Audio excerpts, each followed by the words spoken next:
And so, but then the Statistics Online Computational Resource, SOCR, is really a neat thing. And it's got, you've got followers everywhere. And so Ivo is now an associate professor in the School of Nursing and oversees all the informatics there. He's a PI with me and Jagadish on BD2K, which looks like it's going somewhere. And he's one of our leaders in informatics, definitely, in computational and statistical work at the University of Michigan, and we're glad you're here. That's mine. Oh. Take it away, Ivo. Take it away. So. Yeah. All right. Well, it's a pleasure to be here. I've met many of you. So today, my goals are to show you some of the stuff that we've developed over the past, 6 to 7 years that has computational aspects to it, modeling aspects to it, educational aspects to it. So that's why the title is Statistics Online Computational Resource Infrastructure for Technology-Enhanced Transdisciplinary Research and Science Ed. So to begin with, here is roughly what I plan to cover today. 3 kind of complementary topics. The first one is going to be on the SOCR, what is SOCR, and I'll show you 4 different aspects of it. And then we'll shift gears a little bit and talk about interdisciplinary research. I know many of you are very engaged in informatics projects, in computational projects, in modeling projects, so I'll give you a few flavors and maybe even a few challenging problems that people may want to deal with. And then at the end, if there's interest in time, I'll be happy to do a live demo because my philosophy is if it's not online, it doesn't exist. Okay? So everything that I do is either online or it didn't happen. So here are some of the links, that, and there's a few other ones that I may show you at the end. So first of all, about SOCR, I'll show you. So STEM stands for Science, Technology, Engineering, and Math Education. It's a big initiative, mostly led by the National Science Foundation. It started about a decade ago or so. So it's very well known. So what we've tried to do is we've tried to integrate concepts, theory, practice, applications from biology, engineering, math, stats, and so forth to solve complex problems, okay? And I'll show you some of these things. I'll show you schematics, I guess, of some of the data sets. Many of the research projects that we worked on have generated derived data that we always post online, make it available for students, for educators, and so forth to integrate in their curriculum and so forth. And I'll show you some of our computational tools, which are really platform agnostic. We develop only in Java or HTML5. So these are, I guess, the most robust things that you can have across platforms, browsers, ISPs, and so forth. And then maybe a little bit on the learning resources. So let's talk a little bit about the science interactome. Why do we need biologists to speak to mathematicians, speak to engineers, to computational and informatics scientists, and so forth? So, if you think about translational science, there is 3 big fields, right? Basic STEM sciences, medical sciences, and the computational sciences. These things all need to come together to solve healthcare challenges, for example. And here are some of the interactions, right? From basic science, you provide theoretical models and optimization into the computational sciences, and then the computational sciences generate tools, services, and so forth that can be used to validate some of the models. I mean, you've all seen PDE-based models. You've seen all kinds of other linear modeling and programming problems and so forth. So these come in vacuum typically, but they can be validated and so forth. And then you have medical sciences provide a very rich collective of driving challenges, or driving motivational challenges. And then you have the feedback between computational sciences and obviously biological constraints oftentimes need to find their place as model restrictions when you do the analytical model representation, and when you do the implementation of it as a computer software or something, you need to make sure these restrictions are embedded in the model, because otherwise models don't work too well. So this is kind of a schematic of the science interactome. So a little bit about SOCR. So this is our page, SOCR.umich. Okay, that's our page. We just migrated. We are about 80% done with the transition. This resource has several hundreds of applets, thousands of pages, many hundreds of data sets. So it's fairly complex. And because it's all interlinked, right? When I go in my classroom, I typically have an ebook that I'll show you in a second. So it needs to link to the sources, it needs to link to the theory, it needs to link to the data. So it's kind of complex to transition one of these things. So that's what it looks like, and you can see on the top the main things that I'm going to kind of show you through. Now, the first thing is automatically translated everything that we do in 60 languages. So whatever you see in English now, you can have in Bulgarian and other languages that some of you may be more comfortable with. So here's an example of the ebook. We've developed arguably the most popular probability and statistics electronic ebook out there. It's got over 1 million users since 2007. It's very broad scope, and because it's ebook, it's constantly evolving. You know, me and other colleagues put new sections, revise sections, new examples get plugged in. So that's a live beast, right? It's not a static image. Then here's a small snapshot of data. It's categorized, you know, anything from, we have 3 types of data sets, okay? Observed research-derived data. We have lots of data that we can simulate, and if there is interest, afterwards I can show you. We have probably the largest open source simulator engine in the world, 80 different probability distributions you can sample from. It's really complex. You do it with a click of a mouse, you get the data, copy, paste into anything you want, so it's really interactive. But in addition to the simulated data, there is observed data, and there is other data that we generate through our virtual experiments. We have a very large collection of virtual simulators, cards, dice, anything that you can come up with, spinners, you know, roulette wheels, very large collective of simulators that we have. They generate data, obviously, and so forth. So this is the data. And now, if you go to the top, here is, for example, the SOCR modeler. It allows you, once you have your data, it doesn't matter where the data come from, you can actually fit in models. Directly in your browser, you can select the model, you can either specify the parameters of the, I'm talking about 3 types of models: probability distribution models, polynomial models, or more complex base function models, like Fourier or wavelet representations of models, okay? But you fit in a model, and then again, you either specify the parameters of the model, or we use maximum likelihood to estimate some of these parameters, and that's what comes out, right? So here's an example. You know, you plug in some data, and you're like, is this really 2 cohorts that are mixed together to generate this histogram? I don't know. Well, you plug in a model. It says model 1, weight 70%, you know, certain mean and standard deviation and so forth, and then it tells you how statistically significant these two modes of the distribution are. You know, it's got some other things. Okay, it does Kolmogorov-Smirnov test and all kinds of other tests to find out if the model and the data agree, right? So this is all done in the browser, as you can see. These are some of the last kind of components. We have a very large collection of learning modules or activities. So you go through one of these things, and it kind of shows you every activity starts with a bunch of goals, and it has motivation, data sets, example, it has snapshots of the actual tool that you're using and so forth.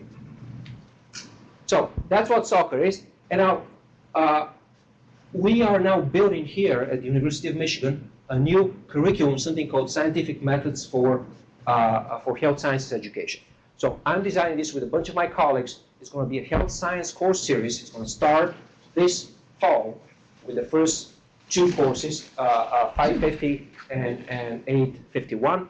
So it's going to do a broad spectrum of, it's not going to be just statistics, it's not going to be just computation, it's going to mix techniques, it's going to mix data, challenges, and so forth. So we're not going to go through the whole thing, but here's the course series. For each of these things, we have description, objective, topics that are going to be covered. The next one is applied inference. So we're going to be talking about, you know, various parametric and non-parametric models, obviously classification methods, Bayesian inference, and so forth. In the linear model aspect, we're going to cover a whole spectrum of general linear model representations. We're going to be talking about generalized estimating equations, time series, longitudinal data, and so forth. And the last one is going to be a little bit more open-ended. It's going to vary from year to year what exactly gets covered. But here are exemplars of topics that we're going to be talking about. Obviously, big data we're going to be talking about. We're going to be talking about classification methods, causality, and so forth. Is it pretty self-contained, or are there a lot of prerequisites? prerequisites? Prerequisites are going to be undergraduate quantitative level, at least 4 to 6 credits. So you have to have calculus, you know, you should have taken some probability or statistics. You know, you need to know what is the sigma, you know, what's the mode, you know, things like this. You got to, because we're not going to be going that far down, right? So these are all graduate level courses, so they're not going to be, well, yes, the fundamentals may be proper for some upper division or people that are bound for grad schools. Anyways, now let's talk a little bit about the multidisciplinary aspect of some of these things. So 3 things I want to touch on. The first one is the size of the data. The second one is the fact that you've got thousands of devices out there that want to interact. They generate data. There's more digital data generators out there than humans on the face of the earth. Okay. Well, what's happening? You know, who's collecting? Who's managing all of these data? And then obviously there is devices and whatnot and software tools that you may want to deal with. So, just to give you a little bit of an example here of the types of things that eventually come into play in one specific situation, the situation of doing neuroimaging and genetic studies. So here's an example. When you do neuroimaging, I'll show you an example in a second. Exactly, I'll show you what kind of data. But the typical things are, how do you design your study? How should the population be stratified? Should you use blocking? You know, if you know certain effects are there, how is this going to be? So there's a lot of things that come from the epidemiology, I guess, or study design. And then when you have genetics, obviously you have either dominant or recessive effects that you're looking for, or you're looking for additive effects, you know, essentially dose response effects, and you want to combine some of these things oftentimes to increase the sample size, because sample sizes matter, right? If you have 10, 20, 100 subjects and you're doing genetics, that's too few. You need thousands of individuals because the effects are statistically robust, but oftentimes their practical effect is marginal, mostly because it's not 1 or 2 genes. It's typically networks that come into play and so forth. So causality, a big thing, right? When I see two things co-vary or you know, inversely varying or something, you may want to know, are these things, is one influencing the other, or is it that there's an underlying latent variable that kind of controls both of these things? Sample size is obviously reporting of negative findings. Okay, we've all been there. Let's be honest. You know, you do a study, your hypotheses are not proven right. You typically don't publish. You don't report these things. These things kind of get sidetracked. You know, should there be a way for us to learn from the negative results? And there is now journals of negative findings and so forth. People are beginning to. Well, there was this. I don't know if it's been released yet into the public domain. It was embargoed, but today maybe, or there's an article by Francis Collins and Larry Tabak, the principal, associate director of the NIH, on the reproducibility of data that's in nature. And I can send it around. I want you should take a look at it. One of the things, Ivo, they were talking about in the article is that NIH is actually going to put out lead in helping to develop the best practices, and then help to ensure that the journals in their method sessions and all, you know, have a checklist of all these kinds of things that, you know, the experimental model and all this is going to have to be much more explicitly laid out in the method sections of the papers coming up. Sample size, can you impute the kind of results that you think you can from the sample size, the experimental, all this kind of stuff is going to be required in your paper explicitly in the future. Point. That article, worth reading. So, and obviously things like type 1 and type 2 errors, false positive, false negatives, and so forth. So let me now give you some examples, okay? So the Alzheimer's Disease Neuroimaging Initiative is a large national effort to collect, you know, thousands of individuals in 3 different populations. They're all elderly individuals. The study focuses on dementia. But they're looking at age-matched controls that are asymptomatic, They're looking at mildly cognitively impaired individuals, MCIs, and they're looking at people with dementia at different stages. Okay, and they're collecting a large number of variables, including brain scans, longitudinal, including genetics, including biospecimen. They do a variety of things. And I just want to, this is a simple example, arguably only about 36 cases or so. But what we wanted to know is we wanted to look at the early onset dementia individuals. So we're focusing on 55 to 65-year-olds, okay? And then we want to have a very, very rigid matching between Alzheimer's disease, AD, and mildly cognitively impaired MCIs individuals. And this table kind of does a little bit of the demographics here, just to show that they're mostly different here in a mini-mental state exam score, which is a measure of cognitive dysfunction right up here that's highlighted.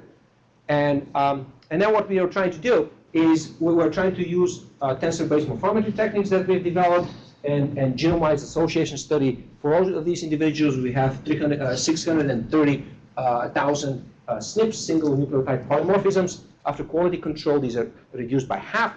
And then we're going to be using the very same SOCR stats, the very same libraries that we developed to provide an interface to computational libraries in the browser. We're going to be using these for very high throughput analytics here on a voxel by voxel case when we do the analysis of the imaging and genetics data in 3 dimensions. So, and we're using also the pipeline workflow as it says here and so forth. So here is, just to be perfectly clear, a SNP is one of these things where it simulates to a T. And then what we're looking for is we're looking for, in the most simple of all cases, we're looking at imaging biomarkers, which can be the phenotype, and this is kind of a response observed variable. And then we have the genotype of an individual. And remember that this is kind of going between the loadings on the AA allele. X1 can be classified in terms of the loading on the A from 0, 1, and 2, and so forth. And then what you're doing is you're fitting a linear model, and you're asking yourself, are the effect sizes here, these beta coefficients, are they trivial or not? If they're trivial, then obviously the Geno-Pheno association is weak. If they're not trivial, then you have something more interesting. So schematically, what's happening here is the loading on the X variable, on the genotype variable. And then again, if the beta coefficient is 0, you have 2 or 3 clusters that don't then show you any trend. But then if beta is positive or negative, then you have some kind of an indication that your response could be an imaging marker, could be a clinical marker, and so forth, may be associated somehow with the phenotype. And now, what we're doing now is we're going to be doing the statistics in 3 dimensions, as is shown in the corner here, or sometimes on manifolds. And manifolds are these curvy linear spaces that don't have the usual Euclidean geometry on them. So if you have 2 points on the face of the Earth, the shortest path is not the path connecting them, because you got to go on the surface, and the Earth is a little bit flat. So you got to go on a geodesic surface, on a geodesic curve, to go from point A to point B to estimate the distance. And doing statistics on some of these manifolds, 2, 3, or higher dimensional manifolds, is not very trivial, because you have to have a computational way of tracking the metric on the space. Now, this thing is going to come in a second in a slightly different example. So ultimately, this is what's happening. We have all the subjects, they're all early onset MCIs or ADs, and then we look globally, we parcellate their brains into 56 regions, okay, and we do some statistics to find out which regions show statistically significant differences in their morphometrics, size, fractal dimension, surface area, shape index, and so forth. And some of these regions are indicated right up here.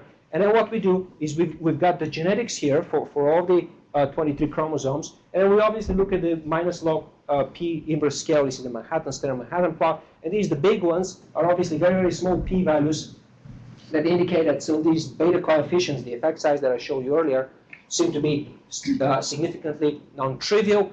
And then what we do is we get some of these we call them connectograms. Okay, so in the left hemisphere here, you got the 20 or so SNPs that are most significant, and then on the left side, you actually have the bioimaging markers. And then when you look at their association, some of these ribbons, the size, the color, the brightness, are indicative of the association. So you know that specific reference sequence right up here, see, it occupies quite a bit of the angular momentum here in your connectogram here, is associated with this region 10 or so, which you can then map and find out exactly where these two populations are different. And therefore, you can argue that maybe the progression from mild to severe dementia has something to do with this region. Where your regions are predefined in that kind of analysis? Yeah. Or can you get them from the data? No, the regions are predefined, right? So we look at, first of all, we separate them into 56, and then we extract the 15 or so that show what we call regional differences. And then occasionally we can actually go ahead and do local differences to find out if you know that the difference is in the amygdala, is it the entire amygdala, or is it the head or the tail of the amygdala, where is the difference? Because oftentimes some of these brain disorders and other problems manifest locally, not necessarily globally. Now, in terms of data size, big data this here, okay? So I summarize here for us the situations of a single individual, n equals to 1, and when you have the genetic studies, depending upon what your coverage is, a whole genome can be almost quarter or more of a terabyte for a single individual, right? So processing this quarter of a terabyte is obviously very significant. It requires lots of RAM, CPU time, and so forth.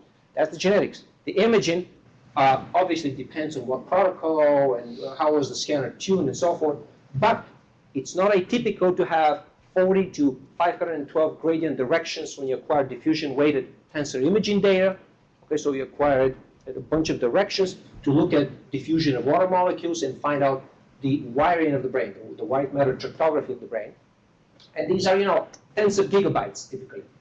And it is a known fact, at least in neuroimaging, that for every byte that you acquire raw from the scanner, it's a tenfold increase in terms of processed derived data afterwards. So you're talking about hundreds of gigabytes of data that needs to be managed, stored, retrieved, and so forth. Single individual. Now, for larger studies, cohort studies, typically, 10 to 100, you essentially everything scales at least linearly, if not more. And then for multi-institutional subject studies in thousands, longitudinally, there is no longitudinal here. This is just one cross-sectional image. So you can imagine how quickly these things get out of control in a way. Now, to be a little bit more specific about the growth of the data, when we talk about neuroimaging and genetics, we've generated this data table that kind of shows you for a single individual, single prior tomographic image. You're thinking about optically or somehow acquiring a slice-by-slice and very high-resolution images in 3D, depending upon grayscale, color, and so forth. The single image at 10 microns could be 5 petabytes. Obviously that's a little bit extreme, but we are into the tens and hundreds of gigabytes at this point. When we talk about neuroimaging globally, how much data is acquired, there's an exponential increase, as you can see here.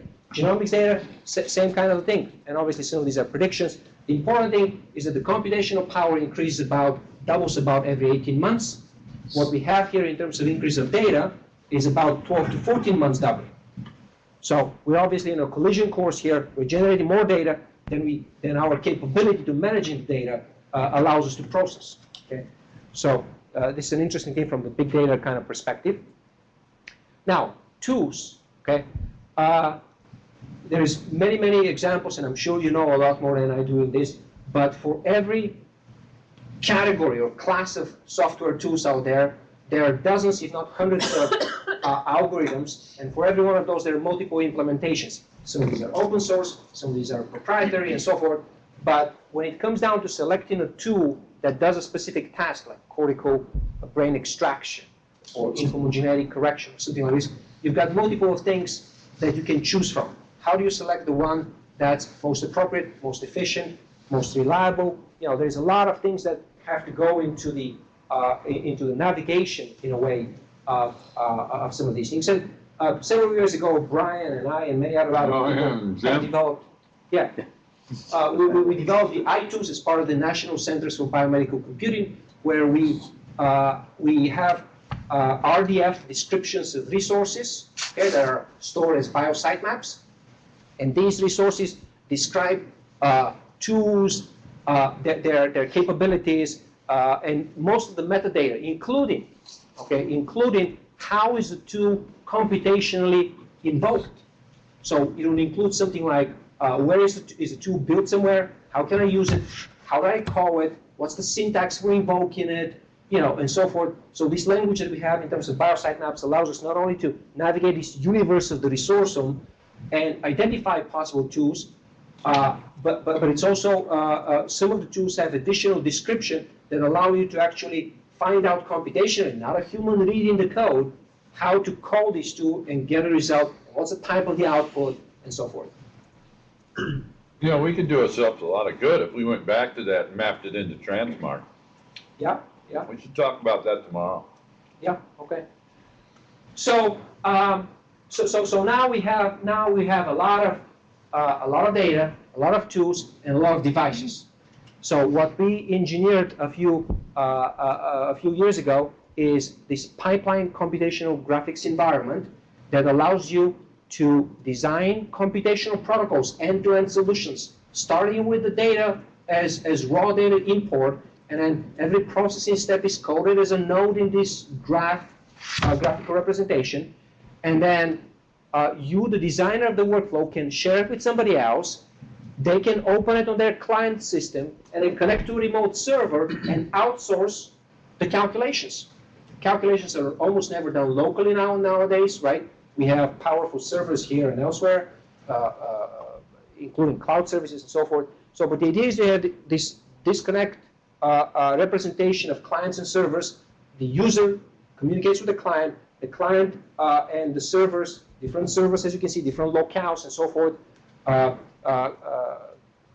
communicate with each other. There's obviously grid managers in the background and so forth that one can use to streamline the sharing and the calculation. So very roughly speaking, what is the pipeline? It's available online here. It has the graphical user interface, has a canvas where you can design one of these workflows, and every workflow has three components. On the top, you've got the data inputs. They can be local, they can be from a remote file system, they can be from the cloud, Box, Amazon, whatever. And then you have a body of the workflow where different things coming from different sources. You see the iconography here indicates that these are not necessarily things that we wrote here at Michigan, or necessarily the NCBCs wrote. Different labs, the tools were designed to fit completely different, to solve completely different problems. They can be made to interoperate once we have this meta language of describing what I mentioned in biositemaps. What is the input, what's the output, what are the controls, and what's the invocation protocol. Okay? You can make these things interoperate, and then at the bottom, you've got the same thing. The results need to be stored somehow locally or remotely and so forth. Now, you build this all from the ground up, or did you? Yeah, well, this is built from the ground up. It's pure Java based. In fact, the team now at USC is redesigning the client. Been out there for a long time. This is a big deal. Yeah. This is a big deal. This is, $6 to $10 million spending it over a decade and so forth. Oh, This is a massive At effort. least more than that. Yeah. So two types of processes we've tried in this pipeline environment. The first one is genomics computing, and the second one is neuroimaging, obviously. This is just a small collection that kind of illustrates some of the things that we have, and this is a library that's available online. You can kind of navigate, keyword search. There is tree, hyperbolic, all kinds of ways to look at the available resources. And resources within the pipeline are one of three types: either data resources, individual modules, so these are individual data filters, or end-to-end workflows that are multiple things strung together to form a processing protocol. So you can kind of look at some of these things. Here is our tree-based hierarchy. The previous one that we just looked at a second ago was the directory view, where they're kind of the tree is organized to the right. And now here you keyword search or something. You find one of these tools or something that you're interested in. Using Java Web Start technology, you can start it directly off the web by kind of clicking on the specific node. It shows you a schematic of the workflow, and then you have right up here the options, say download, open, or run. Now, when you retrieve, it's just XML. It just retrieves an XML instruction set for you, okay? And then you can run it as a guest. You don't even need an account. We have a server that supports, I think, 40 cores. It does gas calculations. If you can try this online, if you have Java Web Star technology, and then this thing runs and then generates some outputs. Notice the metadata annotation here. For every module or two, you have citations, PubMed ID. You click on it, it gives you a publication that's reported at 2. So your 2, if you want to make it available to everybody and you want to get cited, you put the proper PubMed ID. Anybody who uses that should, technically speaking, cite your publication at the bare minimum.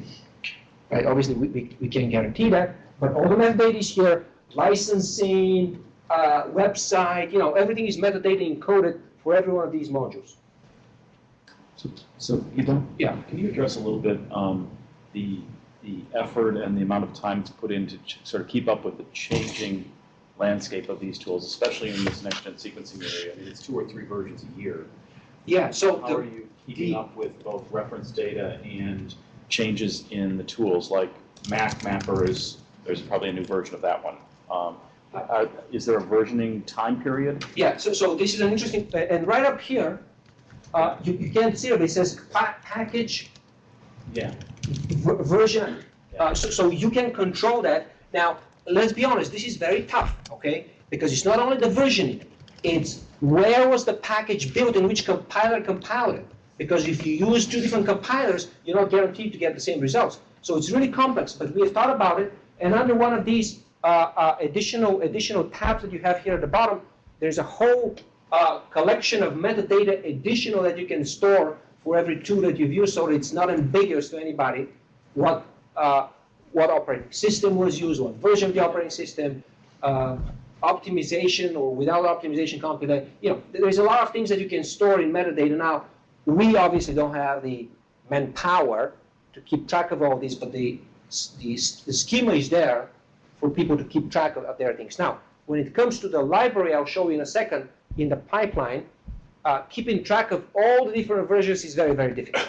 Just like your system administrators here, I'm sure have a heck of a time trying to keep different versions straight, and when you type MATLAB, which version of MATLAB shows up, or R or something like this. This is a complex thing, and I don't think there is a unique solution, but we have many tools that have version 4, version 5. We actually keep them that way. FSL4, FSL5, same modules are listed multiple It's times. going to be important for this reproducibility thing, because you're going to want to run the analysis and give the editors want you to give the readers and the reviewers the ability to run the analysis just the way you ran it on the versions of the data and software that you ran it on. Yeah.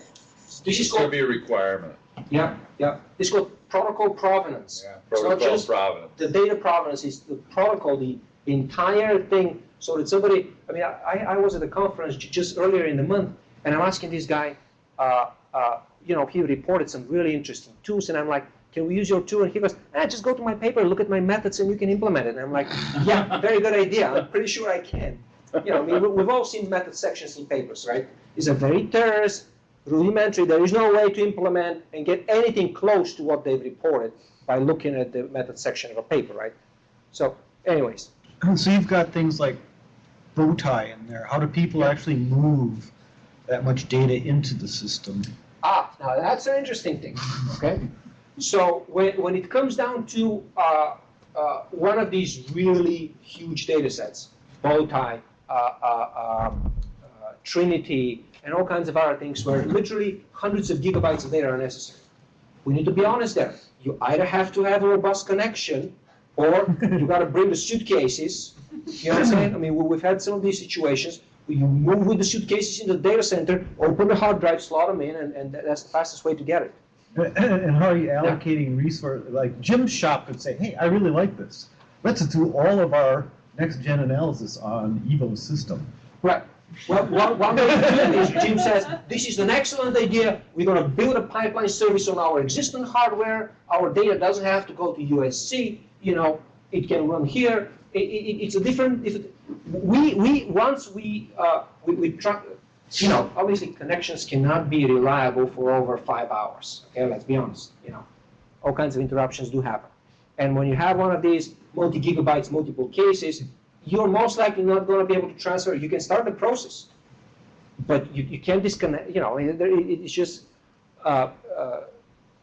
For us, we're kind of agnostic because we allow, with the current cloud infrastructure, to connect now. How reliable and then volume size, it's an issue. But you can run your, you can You run could the download the loading whole here. pipeline and bring You it Oh can- yeah, you can install, remember, client and server. Clients are always local, but the server can also be local to a site. Yeah, You run your own that'd be good. We have talked one, about well, here in the School of Nursing, we have our own pipeline server. It's very powerful. It's actually more powerful in terms of RAM than the USC one, but not as powerful in terms of compute nodes. This is what the website looks like, and if you go to the website right up here, that's how you start it. And there is a variety of other things that I may show you later. We have an image on Amazon EC2. You can actually, if you have your nodes and you've paid for something, you can just use our pipeline image to start a service there. Now, this is Are there HIPAA warnings of any sort? no HIPAA warnings because we, this is a framework. Now, how you use it and how much you disseminate of your data, that's up to you.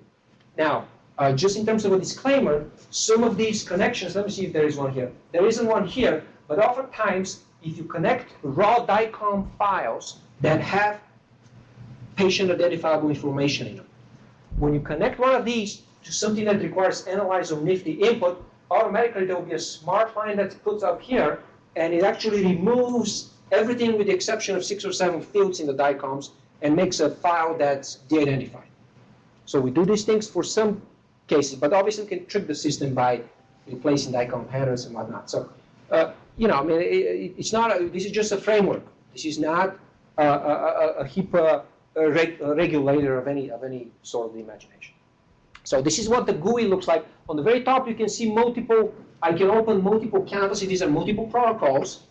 Here on the left-hand side is where my library is, and let's see if I can. Well, unfortunately, it's not shown here, but if you have multiple versions of a package, it'll be listed with multiple times here. Each of these things can be expanded, so you see data, individual modules, and workflows. Within workflows, you've got bioinformatics, you've got imaging, and so forth. So that's the library here, and every library is associated with a server. We can have our own server that has none of these libraries. The pipeline is not including the tools unless you want them. The distribution allows you to download all these tools, but you don't have to. If you're doing astronomy, you don't need any of these things, maybe. And then right up here where the main canvas is, here's the input of the data. Here's different workflow processes. Outputs are those data sinks, data sources and data sinks. And then when module complete, they turn green. Notice when this is 20% complete, it says, so when they're not complete, they're different color. You can inspect the output within each stage with the mouse.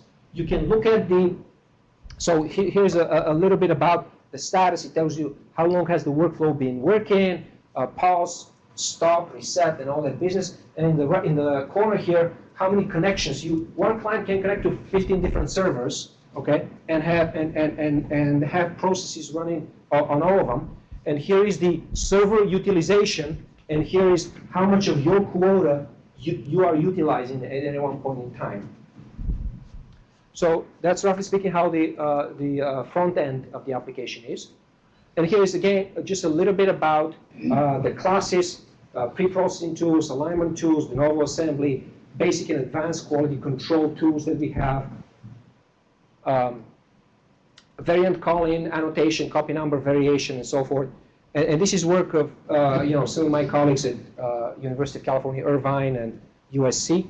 So when people are making use of those things, do they have to know about all the parameters? Or are all the parameters exposed? Because a lot of this stuff is really subtle. Yeah, no, absolutely. So if you take one of the workflows that we've published, it's going to have these parameters preset. You can modify them, you can leave them the way with it. Now, if you are using simply the module definition doesn't say what all parameters should be. You have to have the knowledge of and some parameters are optional. Some are required. So you need to have a little bit of expertise if you're drafting something from scratch. You need to know a little bit about the background. How is this implemented? What should be the module that follows it? You have to have a little bit of expertise to design something. But if you're trying to replicate somebody else's results, you just get the pipe XML file, and you just replace the data source on the top, and you replace the data sink on the bottom, and you run it. Now, it's not guaranteed to work because maybe they have a slightly different design than you. You're putting half the data, so it's going to run until it hits a problem, and it's going to red modules or brown modules are going to occur, and you have to troubleshoot.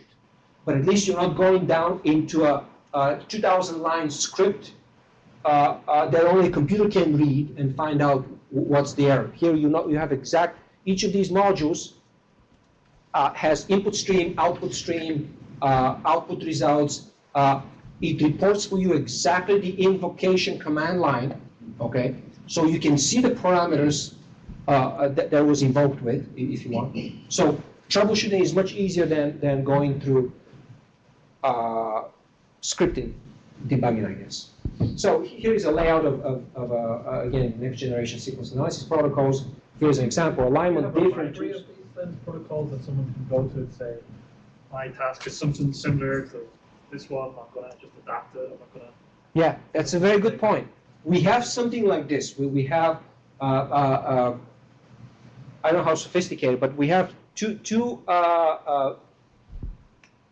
we like to call them intelligent engines for controlling the workflow. The first one is to simply literally do a phrase search.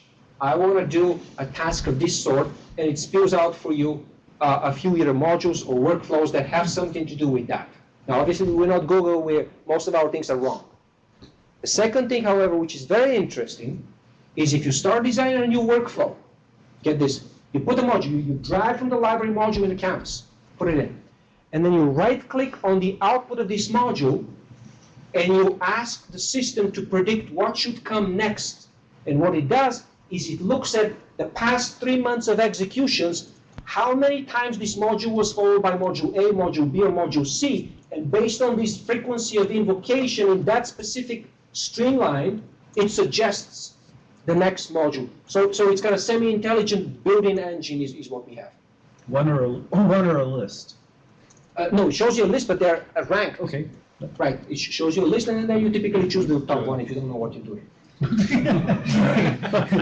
Which is okay, because you don't know how to interpret the results.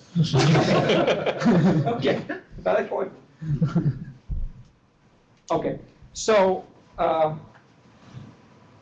let's see. So how do folks use this in the wild, following on from Jeff's comment? Is it kind of prototyping the analysis methods and then they do it for real somewhere else?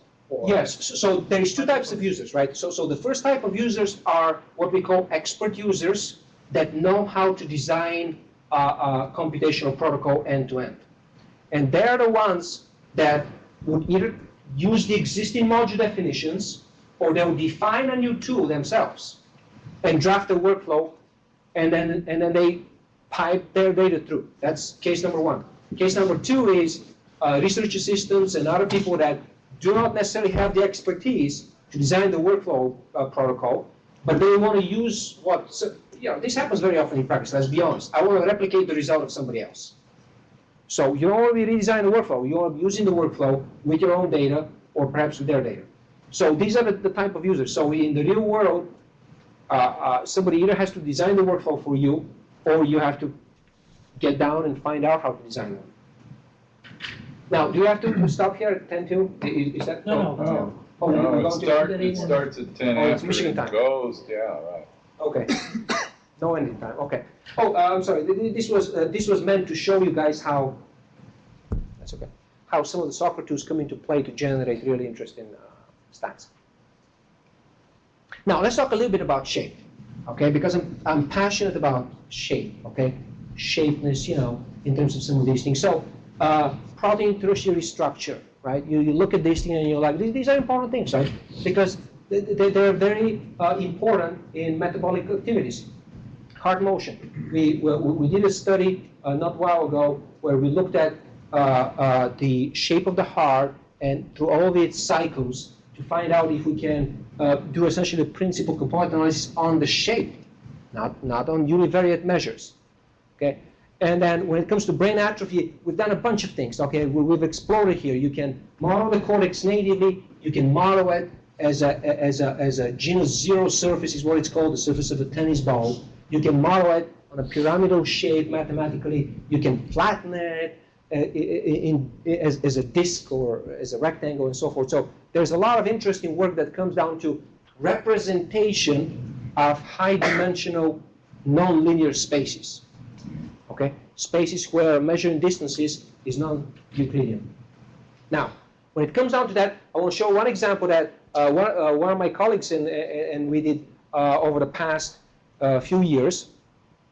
So we had the following problem. Okay, the hippocampus is a very interesting region in the brain, right here in the middle temporal lobe, where my thumbs are, right here behind the ears in the middle. And there's two of them. They look like small bananas, if you want. They're small bananas. And it's involved in memory. So it's a very intricate object to study. But when you extract two hippocampi from two individuals, you can't establish homologies between them. It's difficult. Okay? So how can you do statistics of things that don't fit together? You can't. Okay? So the homology is a very important thing. So we designed this method that's based on partial differential equations, and all of us know about linear decomposition, eigenvectors, eigenfunctions, and so forth. Well, imagine the same situation now, where you're applying these linear algebra or linear theoretical results on manifolds, okay, on operators. And the operator of interest is something called the Laplace-Beltrami operator, which is an extension of the Laplacian. Okay, the Laplacian is for flat spaces, 2, 3, 4, 5 flat Euclidean spaces, you know, right angles, and solid spaces. Now, when you have a manifold, however, things are a little bit more complex. You need to have the metric on the manifold that tells you how to measure distance, incorporating this, and then you're going to be looking. You can think of this Laplacian on the manifold as being an operator here, and you're looking for functions, okay, and eigenvalues that satisfy this equation. Okay, and something very interesting happens when you go ahead and rank order the eigenvalues. Okay, and correspondingly rank order the eigenfunctions that solve that Laplacian. Okay, something very interesting emerges. Because, as you can see in this diagram, this is the first eigenfunction. Next one is going to be the second eigenfunction. This is just one subject. The third eigenfunction. You can see how you can begin to get local representation of the topology of the object. Now, imagine a whole bunch of these guys now. Zebra labeled here. You know. Now this allows you to more or less establish what is the head, the tail of the hippocampus. Which one is, you know, look at how different they are, okay, shape-wise. Based on this now, you can establish a one-to-one correspondence between the geometries of these boundaries of the hippocampus. And once you have that, everything, you're up to the races in terms of the stats. So this was an interesting advance. It's highly cited paper and so forth. Now, one last example perhaps that I want to show you is this study that we did, trying to look at the Alzheimer's Disease Neuroimaging Initiative data and try to predict which ones of the mildly cognitively impaired individuals are likely to convert to dementia in 24 months. So we're looking at all the 2,000 or so different cases, and we want to match them obviously for everything that we can think of. Okay, at baseline. They're measured twice. Baseline is time 0, and 24 months later, year 2, they've got clinical exam, they're assessed, these guys converted, these guys didn't. Okay? So they're all mildly cognitively impaired at baseline. But some of them are going to develop dementia, some of them are going to remain stable for non-converters. The question is, how can we predict only using the baseline information which ones are going to convert and which ones are going to stay stable? That's the goal of this study. And there has been a lot of work on this. People have used, tissue loss, various tests, vitamin E, glucose hypometabolism.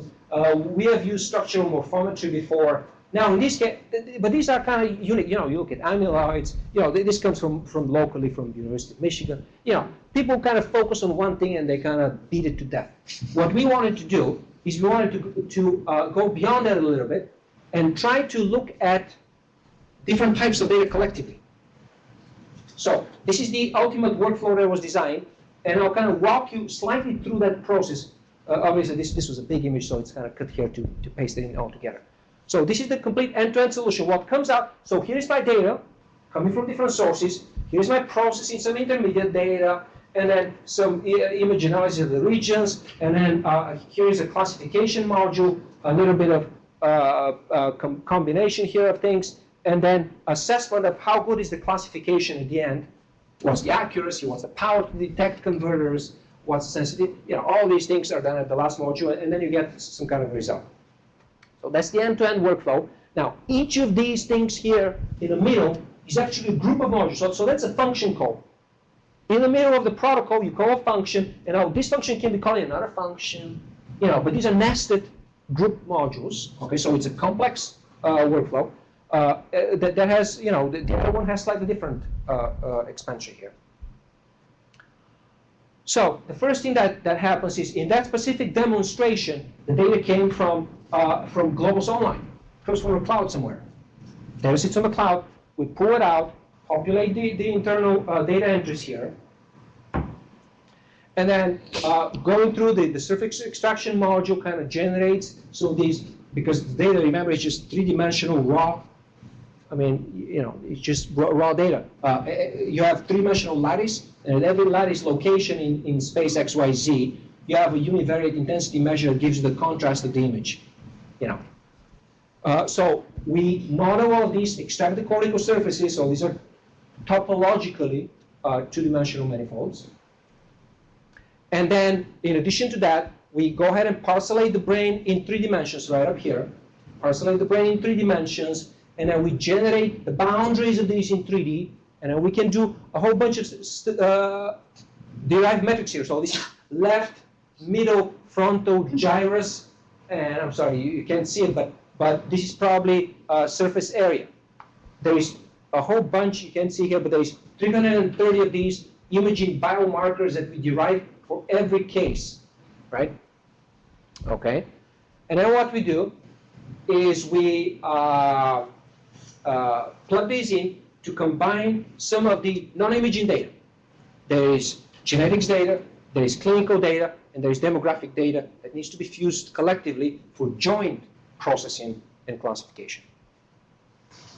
So this is an example where now you see here is some of the subject data, ApoE, allele 1 and allele 2 information. That's the genetic, neuropsychiatric inventory. So this is cognitive score tests, and MSC, mini-mental status, clinical dementia, all kinds of other things are pasted together. And then at the end, we're appending this, as you can see, with 300 and so with a 300 vector of imaging morphometrics.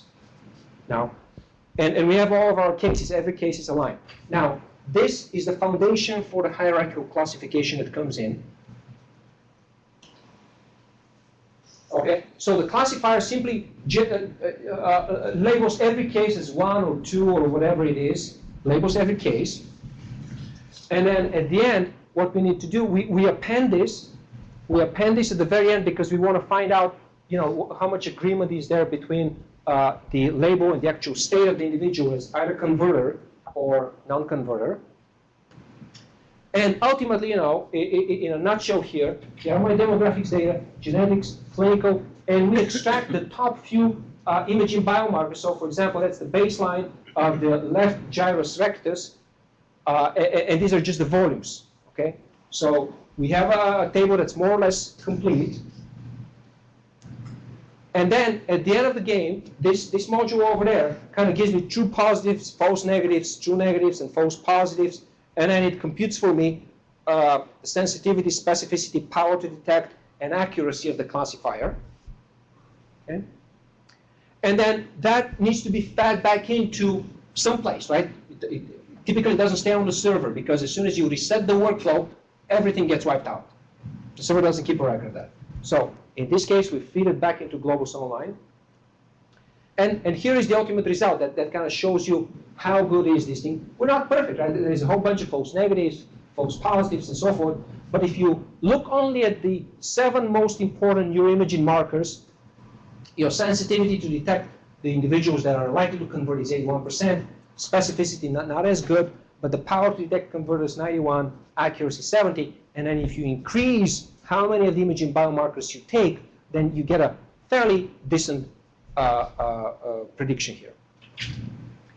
Now, there's a large team that has worked on this. You know, I want to acknowledge my colleagues' funding and so forth. Most of this work was done at UCLA before I joined last September. So these are the credits. And now, you know, that's a good place to stop. I'll be happy if there is interest and time to maybe do some demos. Oh, great. Thanks.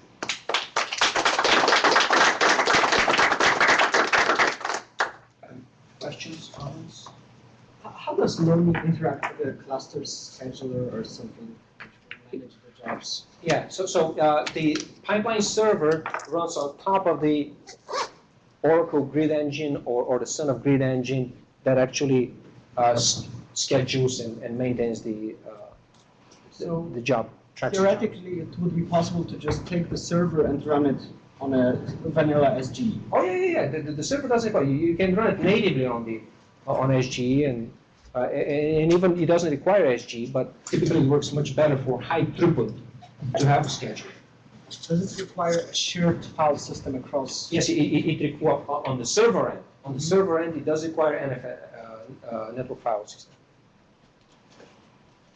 So then do you share that workflow when you publish the manuscript? Yes, indeed. Yeah. All of our workflows are typically supplements of these papers. Yeah. Now, obviously, you've got to keep in mind that you won't be able to run it right away unless you have access to that server.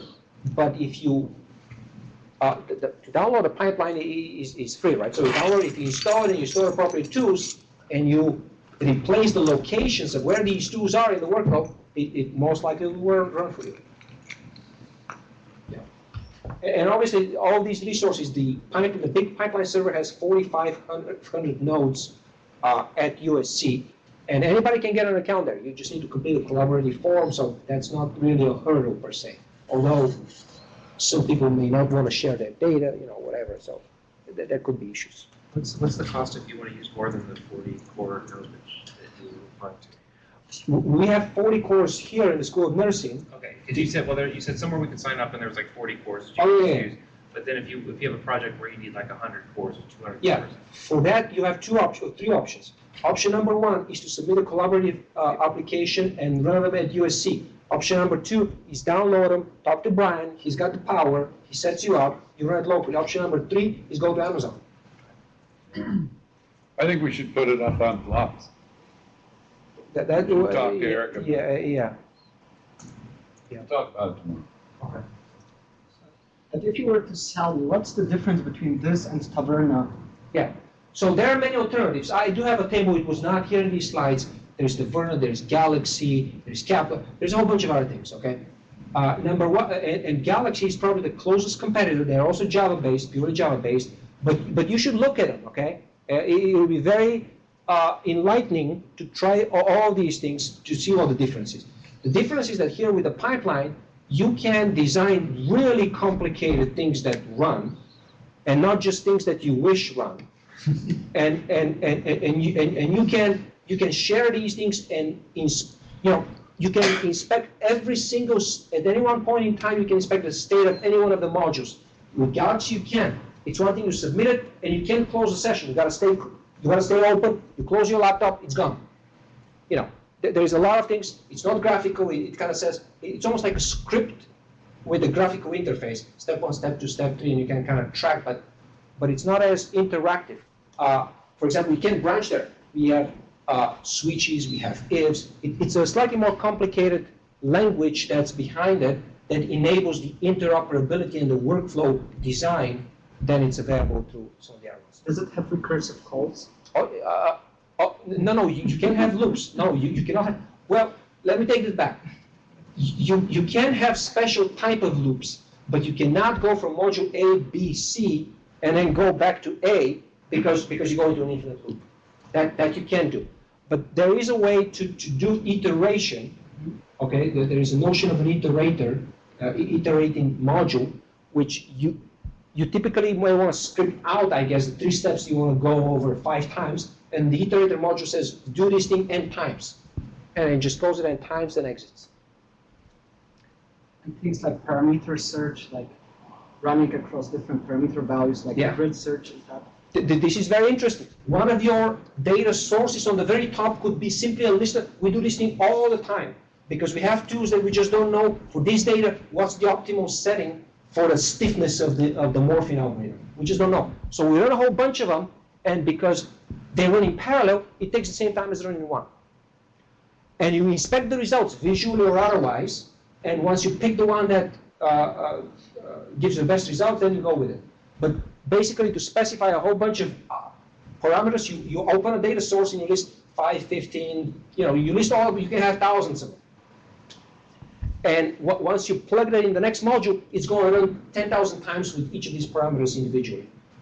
And it's going to complete, and you have to have a mechanism for selecting the best output.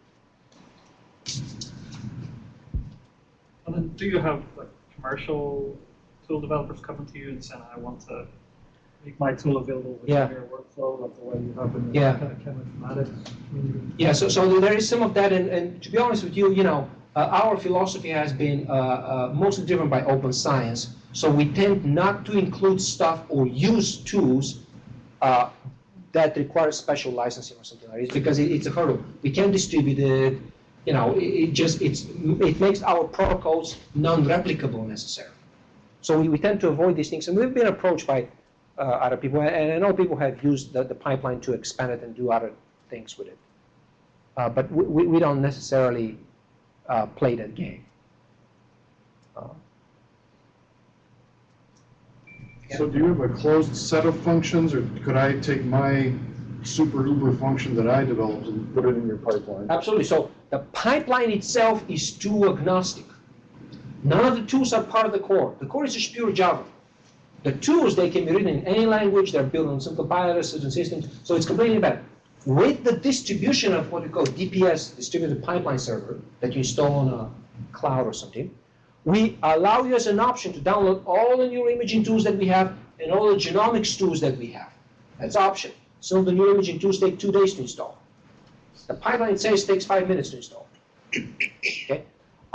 And you can run the pipeline without any of our library. You can have your own libraries. You may or may not want to share some of your libraries.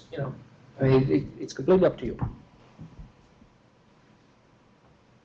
Can the workflow definitions be edited, or is the Absolutely. only In fact, if you graphical? guys want, I can show you a demo if there's interest.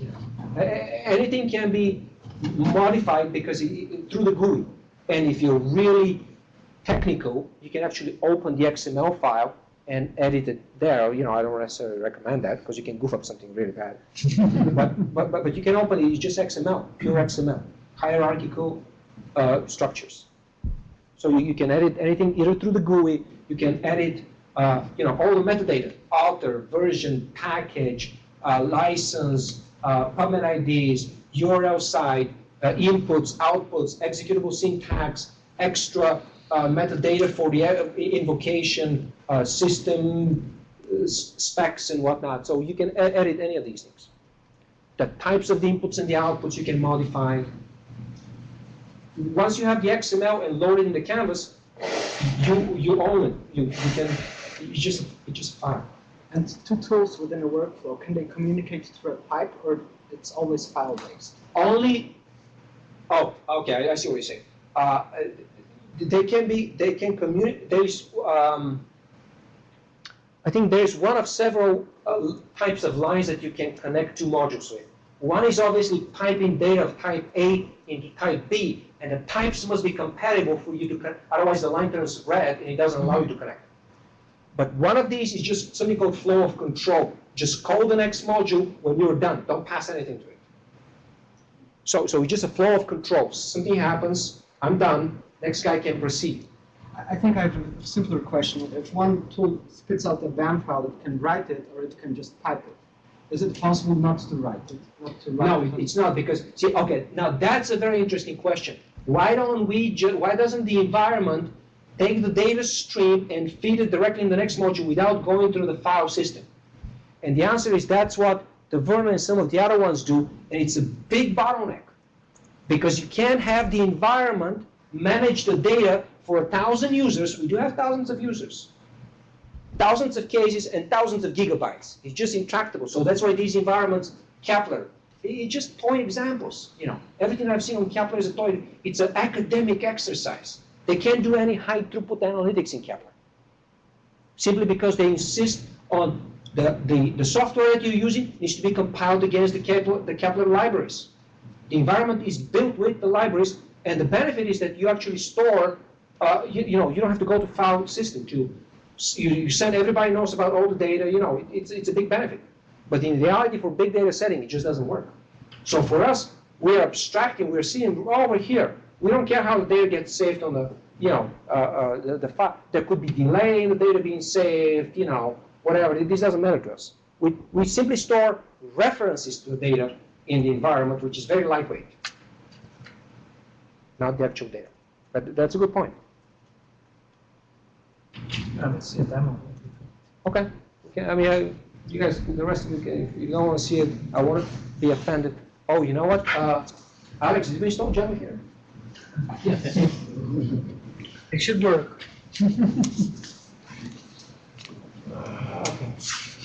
Hey.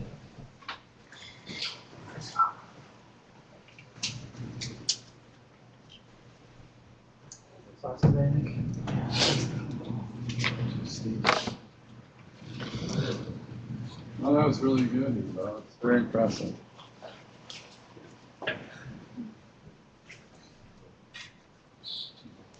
kind of team does Art have at USC to support this? Is that, you know, part of Carl's group and Byrne? No, I mean, the whole lab moved there. Oh, I know. Oh, no, well, Carl Castleman is but not the core. I mean, we have computer science, props, you know, we have engineers. They all move. Most of them, yeah.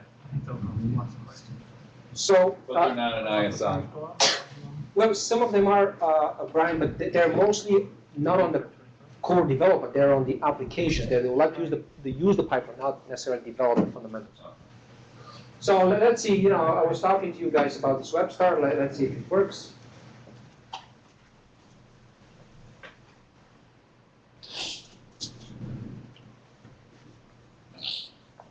Okay.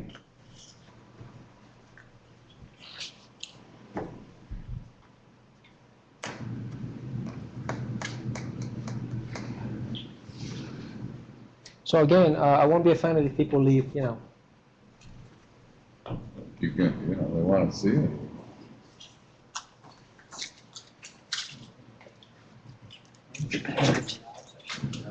Okay. Oh. See what's going on.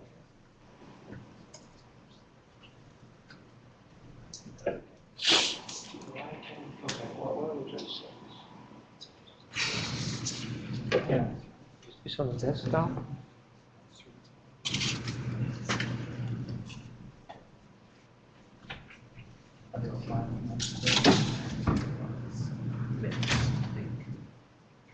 Unable to launch. Happened to me Hopkins the other day. There's nothing worse than running into this while you're trying. Okay, I'll show you how we can still do that. This was the easy way to do it. That was easy. So make it burn. Okay.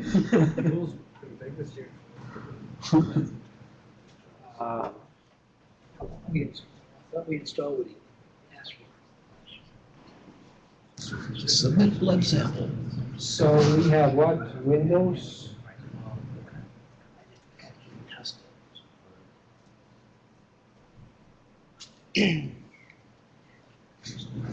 Oh, Alex, do you think it's going to let me install that? Should. Sorry, we didn't, you know, we installed what you asked for, but we didn't actually, I didn't know what to test. Okay. That's okay. Okay, if this thing doesn't work, or if it doesn't let me install, I can pop in my computer and show you guys. So this is the server? No, this is the client. I'm just downloading the client now. If you want the server, you need to download what's called the Distributed Pipeline Server, the DPS. If you want to build the backend, is what I'm talking about. This is just the client. So you mentioned, it uses the files to communicate between the different nodes and things, and You got then another at the one end of the here. job, it all gets wiped away, or can you grab all those intermediates, all the little droplets? Yes, you can grab all the intermediates. Is that okay? Yeah.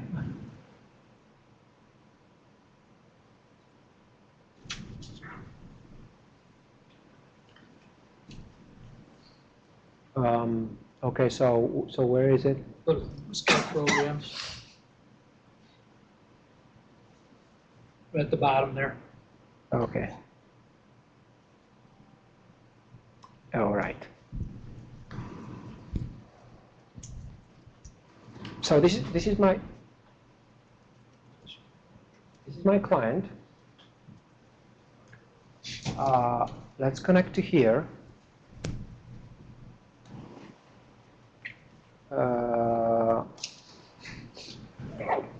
Trying to see how it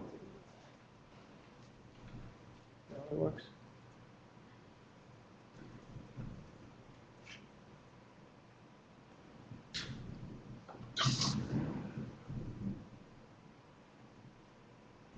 Okay, let's try my calendar.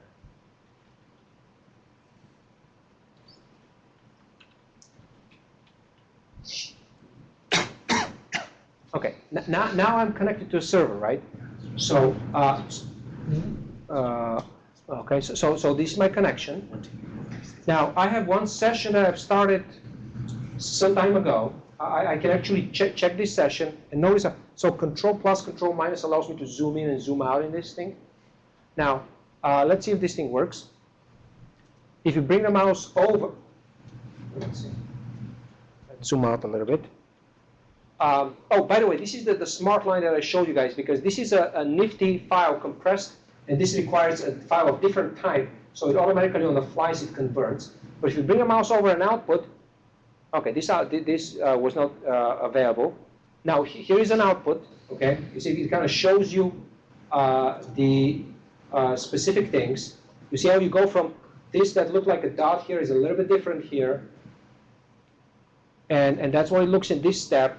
And then relabeling is going to make it somewhat flat or something, I'm thinking. And now you can go ahead and explore now. Right-click on this, execution log.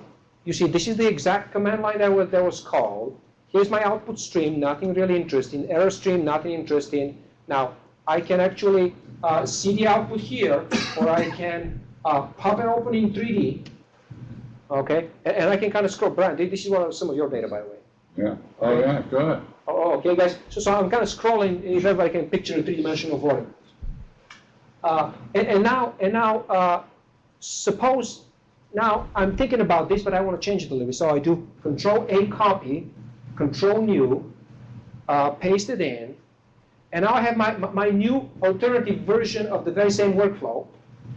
And now I'm thinking, okay, this module, it's got a whole bunch of optional parameters, You see, now this is not going to validate for me because some of my things are not specified. You see, it tells me error on this parameter needs to be, output is missing, whatever. It kind of tells me that I need to get my act together here, and namely these three. So if I were to, this is a number, let's just enter some kind of a number here. And this is what? Oh, this one's an image. Let me just take this guy out. Okay. And now this is going to be a perfectly valid workflow. It's going to, or not. Okay. The reason why it's not is see the input data it tells me. Yeah, look at this thing. This machine here doesn't have a C whatever. Okay. So let's go ahead and pretend. Okay. Let's go ahead and pretend now I want to fix that issue. So I'm going to reset. And I'm going to say, let's just look for cranium modules data. Okay, so let me just grab some data from here. What's going on here? Let me just get this guy. Why not? Okay, this guy's C drive, my C drive doesn't have that. I'm going to get rid of this. And I'm going to try to... To understand correctly, it's possible to actually stream the data from the client to the server? Absolutely, yeah. See, it puts a smart line for me. Maybe maybe I don't want the smart line. I can disable it if I want, but you got to be careful with that. And then Control B to validate. Now it's going to be happy. Okay. Now what I'm going to do is I'm going to put perhaps why not? Why don't we put a new data sync here? And I want the data to come back to me here. Okay, see, Dropbox, Amazon, whatever. I want it locally.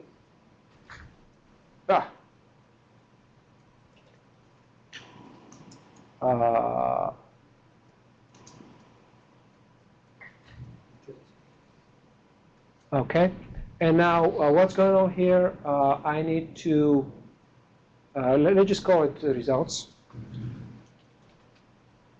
And I want to connect this guy over here.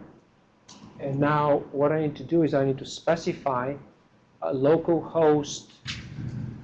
Okay, why don't we just dump it on my desktop? Why not? You want to pollute Alex's desktop. Okay. So then I click run. It wants, okay, do you want to give it a name? I want to just call it unknown. So a slightly more interesting example would have been where actually, let me just stop. Okay, so failure. Okay, the first module fails. So I need to go into the output and say, well, what's going on here? Multiple images detected. Okay, let's see what's happening. It's a file. Okay. Maybe we should have left in the smart line to make sure this is kosher here. And now I just wanted to show you, suppose this guy I want to replicate here, and I want to indicate branching of some type. Okay, so this could have been right. Okay, so image, I can put in here.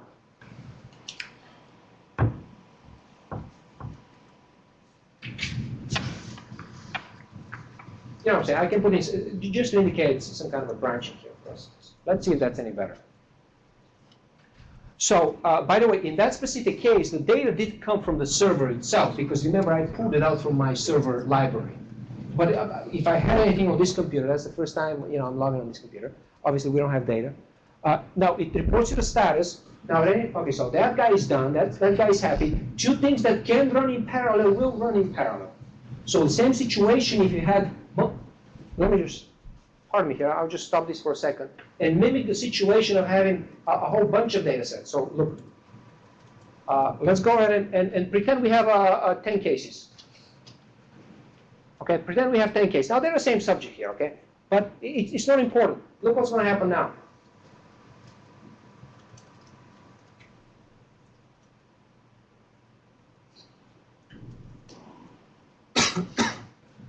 Now, this guy is going to run 10 times in parallel, but it's going to take the same amount of time. And I can actually see here what's going on with my usage. Okay, I'm using 10 of my slots because I got 10 cases. The server is fairly underutilized, 5%, so I'm doing okay. And you can see if the server is over 75%, you're going to see the speedometer kind of dancing around as it jumps between modules. Okay, so it's ticking a little bit here. 20 jobs now. 20 jobs because now, remember, I am at this stage where I have 10 here and 10 here. Right? Do I see that? So, and now the beauty of all of this is that now, see you later. I'm leaving. No, I don't want to save it. I'm leaving, and I'm disconnected, I'm home. I walk in my home, and then I go back to the same thing, starting the same, the same client, reconnecting, and it's going to show me where now my server has all the junk to deal with, right? Scheduling and whatnot. So I need to reconnect here, obviously. Now I'm at home.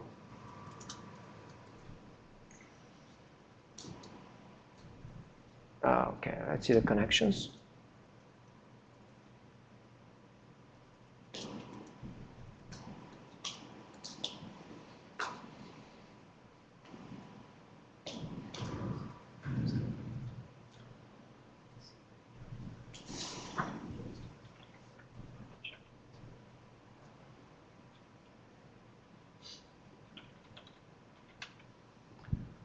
I'm reconnecting, authentication done. Close this. It's checking the library. I have 2 sessions now. Remember, last time I had 1. Here's my Untitled workflow that I just saved a second ago. Okay, it's almost done. Oh, look, this guy was waiting because I was disconnected and it couldn't pipe the data back to me. Right? Now there should be, you guys see the data here, I guess, right up here. There should be 10 cases or something right up here on my desktop. The data again. Now it was waiting for me to reconnect to pipe them back into my desktop. So if you reconnected from your computer at home? Yeah, so you gotta be careful. Well, I mean, I'll never, the data almost never goes back locally. That's crazy, right? You don't want the data locally because you can be on a mobile device or something. So Ivo, we're gonna stop talking here in 3 minutes. Okay, sounds good. Jen Thank just you. No, you're texted me and talk, said, wake up, Oh, okay, you everybody. have to work. I thought that was up on the board. This is up on the boardroom? Okay, so that's maybe why nobody's here. I go upstairs.